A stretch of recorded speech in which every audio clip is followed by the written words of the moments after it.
Ladies and gentlemen, fight fans all around the world, let's talk some boxing. But before I do, I want to give all thanks and praise to my Lord and Savior Jesus Christ. Without him, I would not be here today. And I want to just quote something from Acts 5:29 that says we ought to obey God rather than man. We need to obey God rather than man. Let's get into what we're going to talk about with boxing. So when we look at this list of welterweight boxing champions from 1891 all the way up to the present, you'll notice something. That in the early times of boxing, you only had one champion, right? That was one champion per division, generally speaking, right? That means that was the man of the division. Now, we just went through Floyd Mayweather, his list of people who he faced, the champions, 22 champions he faced. And of those 22 champions, we realized that 13 of them were actually the guys who were the real champions of their division. They were the number one ranked guys of the division. Now, we want to compare that with the boxing sensation Sugar Ray Robinson, the man who inspired pound for pound lists. Sugar Ray Robinson, he fought a number of champions, actually. In fact, if I'm not mistaken, he fought 18 champions. All right, but if I'm correct, we'll see that because we're going to go through the list of champions that he actually beat, and those champions that he beat, they would all be the number one guys in their division because Ray Robinson came from an era where there was basically one world champion, generally speaking. Not always, but generally there was one world champion, and that world champion either had the NYSAC and NBA titles, so they were undisputed, or they had an NBA title, or they had an NYSAC title. The NBA title, of course, as you can see, was the precursor to the WBA, as it's said here. The World Boxing Association, WBA, founded in 1921 as the National Boxing Association. The WBC, which was founded in 1963, actually comes off of the New York State Athletic Commission, the NYSAC. So it became worldwide, so it's now known as the WBC, but it was known as the NYSAC. Those two titles combined together was known as creating for you the world champion or undisputed world champion. Usually it's just one person per division had that title, but sometimes you had two or three. It's in rare cases that happened. You also had the IBU title early up to 1933, okay? Nonetheless, that's not the point we're making. The point we're making here is now, after those times, we actually have now multiple sanctioning bodies. We have the WBC, we have the WBA, we have the IBF, and now we have the WBO.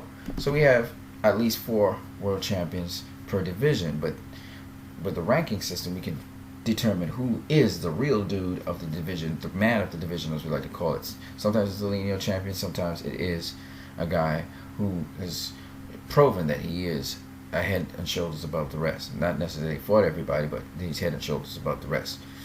So that's why I had the number one guys for the division listed from the list of champions that Floyd Mayweather Jr. beat. And we got 16 of them. I'll just recap it for you guys. It was Genaro Hernandez, Diego Corrales, Jose Luis Castillo, Sean Bay Mitchell, Zab Judah, Carlos Manuel Valdemir, Oscar De La Hoya, Ricky Hatton, Juan Manuel Marquez, Shane Mosley, Miguel Cotto,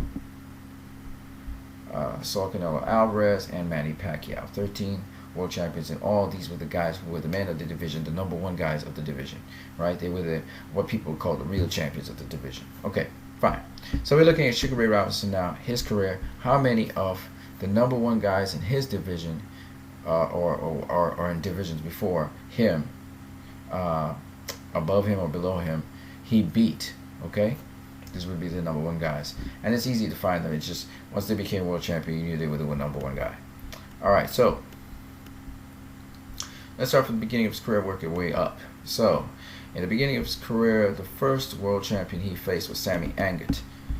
Sammy Angott was the number one lightweight in the world because guess what? He was the one that won the title. So the first thing he won was the NBA title. He won it against Davey Day. All right, that was back in 1940, and then he was able to win the NYSAC. Remember, this is a precursor to the WBC against Lou Jenkins. Okay, so he was the undisputed world lightweight champion. There was nobody else who was a champion in his division that made him the number one guy, right? Now, after he faced Sammy Angott, he faced Marty Servo. And Marty Servo was the world welterweight champion from 1946 to September of 1946. So February 1946, September 1946, he beat, as you can see here, Freddie Red Cochran. So he was the number one guy just before Sugar Ray Robinson came on the scene. And he didn't face Sugar Ray Robinson, so he retired from the welterweight division for a while, and Sugar Ray Robinson ran it, right? Marty Servo. So that's another number one guy. That's two. And he beat those two guys, right? Now the next guy he faced was Fritzy Zivik. He faced him twice. Now, Fritzy Zivik was not world champion at the time. At the time he faced him, he was just dethroned from being world champion. He was world champion for just 1 year, and he was the number one guy in the welterweight division at that time. He had actually beaten the great, legendary Henry Armstrong, because Henry Armstrong was kind of at the end of his career, but nonetheless, the championship career, that is. Fritzy Zivik beat him. So that brings a total to three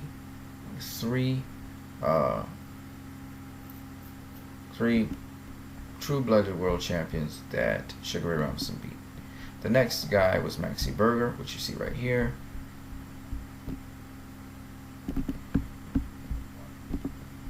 And Maxie Berger had a Canadian version of the junior welterweight championship title of the world, and he won it in 1939. So he's another. That makes it 4. So we got 4 people so far. All right. We got Angott. We got Beer. We got Servo. All right. And we have Zivik. That's 4. Let's move on. Then you have Jake LaMotta. Jake LaMotta was middleweight champion of the world, as you will see here. There's only 1, so that makes it 5.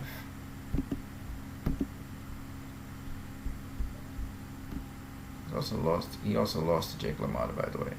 Then we have the legendary Henry Armstrong. Henry Armstrong was welterweight champion from 1937 to 1938, and then from 1938 to 1940. I'm sorry, no. From 1938 to 1940, he was welterweight world champion, which is basically the area we really want to pay attention to, right?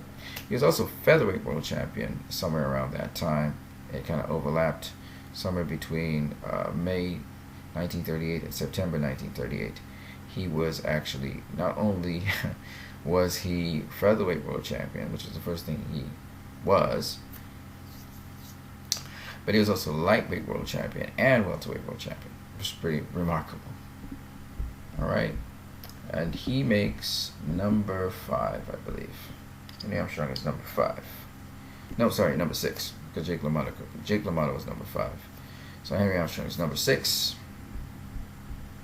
Moving along.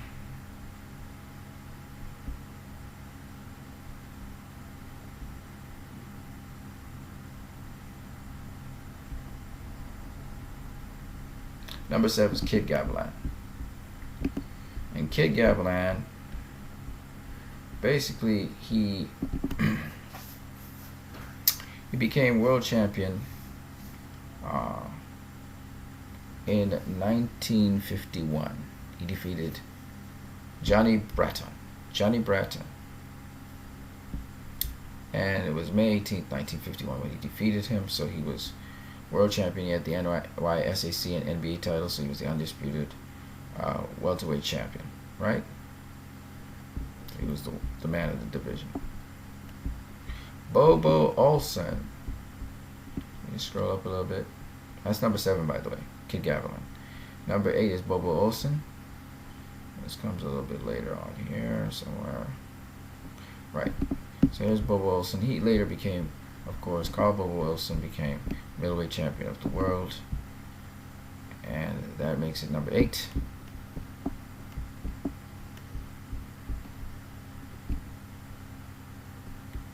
Alright, so he beats Jake LaMotta to become the middleweight champion of the world, loses to Randy Turpin. Randy Turpin beat Sugar Ray Robinson in 1951. He didn't stay champion for very long, only 2 months, and he was beaten by Sugar Ray Robinson again, but he was also a champion. That's number 9. Rocky Graciano, which you see right here, he's number 10. He was middleweight champion also for a very short time, almost a year, just short by 1 month. Now, all of these guys I just mentioned, Sugar Ray Robinson beat, right? He beat all those guys. They may have beat him once or twice, but he beat them all. But then we have another world champion, and that champion was Joey Maxim. Now, he was a light heavyweight champion, and Sugar Ray Robinson did not beat him. Okay? So our number still stays at 9.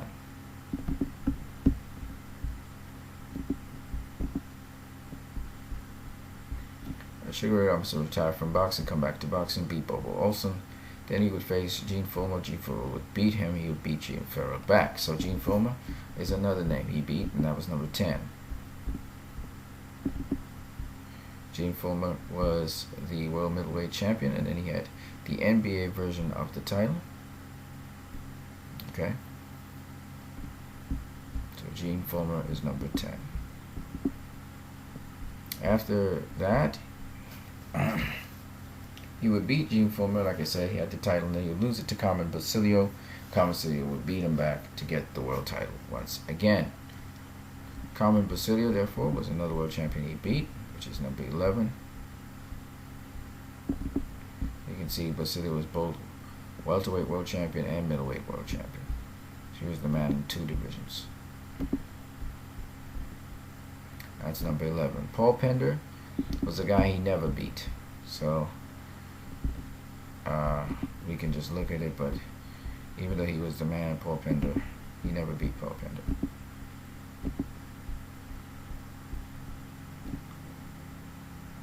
Danny Moyer, he was able to beat Danny Moyer, that's number 12. Danny Moyer was the super welterweight world champion, or light middleweight world champion. And he had both the WBA and WBC belts. So he was undisputed, therefore he was the man of the division at the time. Alright, so that's number 12, Danny Moyer.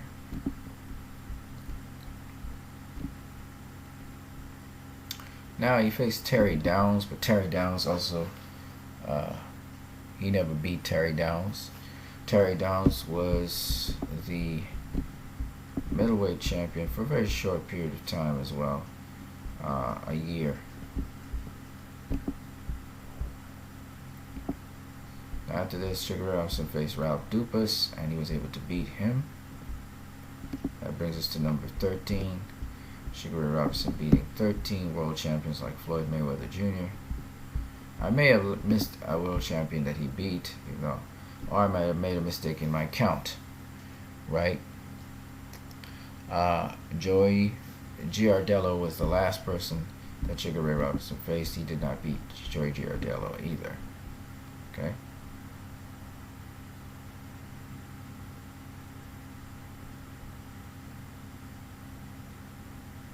There he is right here, Joey Giardello.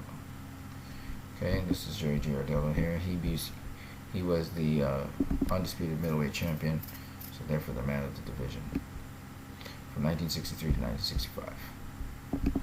All right, now let's just count again. So this doesn't count, but he faced Joey Giardello. That's 1, even though that's not 1 he beat. Ralph Dupas, that's 2, but 1 he is beaten here. Terry Downs, that's 3, still 1 he's beaten. Danny Moyer, that's 4, and he beat Danny Moyer a little bit early on. Here it is. So that's 2 of 4. Gene Fullmer he beat, that's 3 of 5. Paul Pender he never beat, so that's 3 of 6. Carmen Basilio he beat, so that's 4 of 7. Bobo Olson he beat, so that's 5 of 8. Joey Maxim he didn't beat, so that's 5 of 9. Rocky Graciano he beat, 6 of 10. Bobo Olson, we already had that. Randy Turpin he beat, which is 7 of 11.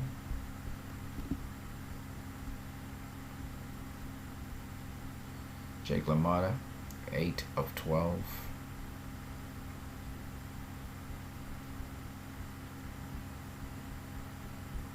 Kid Gavilan, 9 of 13.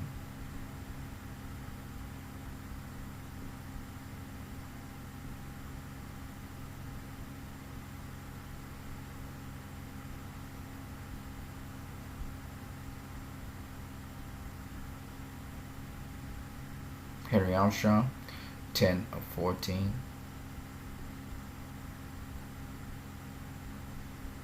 Sammy Angott, 11 of 15. Marty Servo, 12 of 16. Maxie Berger, 13 of 17. And Fritzy Zivik, 14 of 18. So he actually beat 14 world champions out of 18 world champions he actually faced. And that's Sugar Ray Robinson. Floyd Mayweather, he beat 13 world champions who were #1 world champions in their respective division. Okay, out of 22 world champions that he faced and he beat. But when we talk about the guys who were definitely the #1 in their division that he beat, was 13 of them, one short of Sugar Ray Robinson. So it's a nice, interesting comparison here. The interesting thing that Floyd always claims is that, you know, Floyd Mayweather, he had 49 fights, and he faced, if you want to go with the #1 champions that he faced, 13 of them. All right. Whereas Sugar Ray Robinson, he had 200 fights, and he faced and beat 14 of the 18 world champions that he faced. And you can do the mathematics to see what percentage of his fights both Sugar Ray Robinson and Floyd Mayweather Jr. had that where they faced and beat, you know, the best competition they possibly could face, right? And obviously Sugar Ray Robinson's numbers is going to be just significantly lower than Floyd's, because if you think of Floyd as having 50 matches, and 13 of those people he were #1 champions who he beat, then when you work out the percentage of that, it's 26% of all the fights he's had, if you round it to the nearest number, of course. With Sugar Ray Robinson, he'd have 14 world champions who he beat in 200 fights, and you round that off to a percentage, that's 7%, right? That's 7% of all his fights. He fought the #1 guys, so the #1 champions, right? That's not exactly as good as Floyd Mayweather. Floyd Mayweather's percentage is higher. It's 26% compared to 7%. So you can see the difference in quality. What some people don't understand, because people talk about different eras, and what really matters is the quality of competition you actually face, right? But my point is, when you look at Mayweather makes the claim that, look, I beat more champions than the guys of the past, and I did it in less fights. Now, he didn't beat more #1 champions than Sugar Ray Robinson. Nope. Sugar Ray Robinson actually edges him out by 1 champion.